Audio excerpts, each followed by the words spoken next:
네, 오늘 한국 증시 역사에 남을 하락이 있었습니다. GDP 성장률 1% 진입하나라는 이슈 가지고 오셨고요. 이에 여승재 전문위원은 공포나 체념 같은 감정적 대응은 자제하자, 대신 냉정을 유지하고 선택과 집중이 필요할 때다라는 전략을 주셨습니다. 조금 전에도 말씀해 주셨지만 냉정을 유지하는 게 중요하다라고 말씀해 주셨습니다. 우리 사실 여승재 전문위원님 대기실에서부터도 아주 침착하게 전날과 전혀 다르지 않은 흔들림 없는 태도를 보여주셔서 제가 조금 더 오히려 안정이 좀 됐었거든요. 맞는 말인 것 같아요. 하나씩 살펴볼게요. 일단 악재가 겹쳤습니다. 일본의 수출 규제라는 악재에 더해서 미중 갈등을 조금 더 심해지고 있고 이에 우리 경제가 더 타격을 받을 것 같은데 이 GDP 성장률 1%라고 가지고 오셨잖아요. 네. 여태까지 사실 본 적 없는 숫자가 아닌가 싶어요. 그렇죠. 제가 이제 그림을 하나 준비를 했어요. 전에도 이 배트맨 시간에 한번 보여드린 적이 있었거든요. 이 코스피의 이제 월봉 차트에다가 제가 한국의 경제 성장률을 그동안 연도별로 어떤 경제 성장을 보였는지에 대해서 2010년도서부터 해가지고 경제 성장률을 표시한 거를 이제 한번 보여드린 적이 있었습니다. 그래서 경제 성장률이 하향하고 있는데 분명 PBR 기준으로 보면 2007년 수준이다라고 하고 있어요. PBR 기준으로 치면. 하지만 PER이나 PBR은 바뀌기 나름입니다. 바뀌기 마련이에요. 인플레이션에 의해서. 해서 2010년도에 보면 6.5% 경제 성장률, 2011년도에 3.7%, 그리고 2011년도 그리스발 디폴트 우려 제공되면서 급락이 있었죠.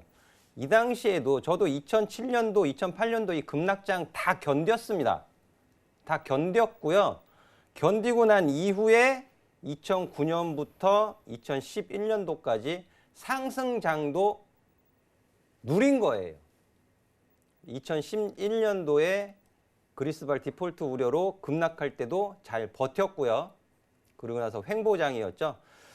횡보하면서 2012년도서부터 2016년도까지의 경제 성장률을 보시면 2.3에서 3.3%까지 표시가 돼 있을 거예요. 준비된 그림을 보시면은요. 근데 2017년도에 3.1% 경제 성장률, 2018년도 1월에 최고점 찍었죠. 종합주가지수. 그리고 2018년도 경제 성장률 2.7%. OECD 경기 선행지수 또 나옵니다. OECD 경기 선행지수가 꺾이기 시작한 게 언제였어요? 2017년도 말이었습니다. 가을 경서부터 OECD 경기 선행지수가 2017년 가을 무렵서부터 꺾기 시작하고 2018년도에 기준가 100 이하로 내려갔어요. 그럼 지금의 하락은 경제 성장률, OECD 경기 선행지수 이런 부분들을 참고해 봤을 때 어찌 보면 당연한 하락이다 라고 보실 수 있는 거예요. 그럼 이 하락을 되돌릴 수 있는 건 누구죠? 정부의 경기 방어, 경기 부양 정책이 되겠죠. 기업만 잘한다고 되나요? 민관이 같이 서로 노력을 해야 되겠죠. 그리고 냉정을 유지하시면서 선택과 집중을 하셔야 되는데요.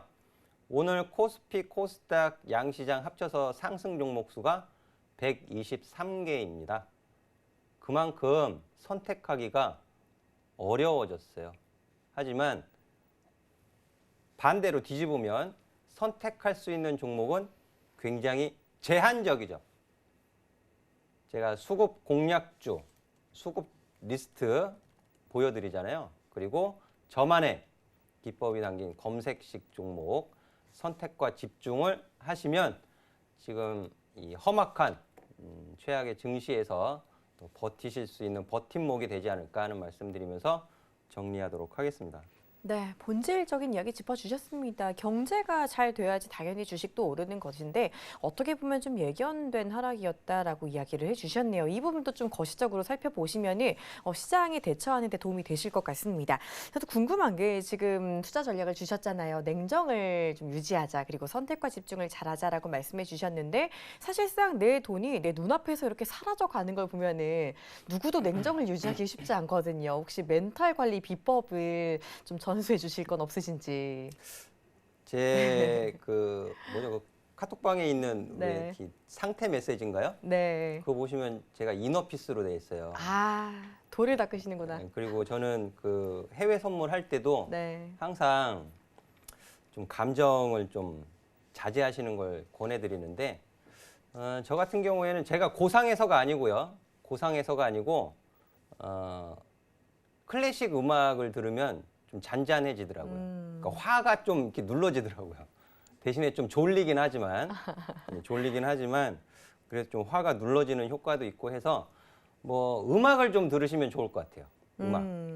그래서 뭐 신나는 음악이라든지 슬픈 음악은 빼고요. 좀 밝은 음악을 좀 들으시면 조금 심리 상태를 유지하시는 데 도움이 되지 않을까 이렇게 말씀을 드려보겠습니다. 중요한 이야기 들었습니다.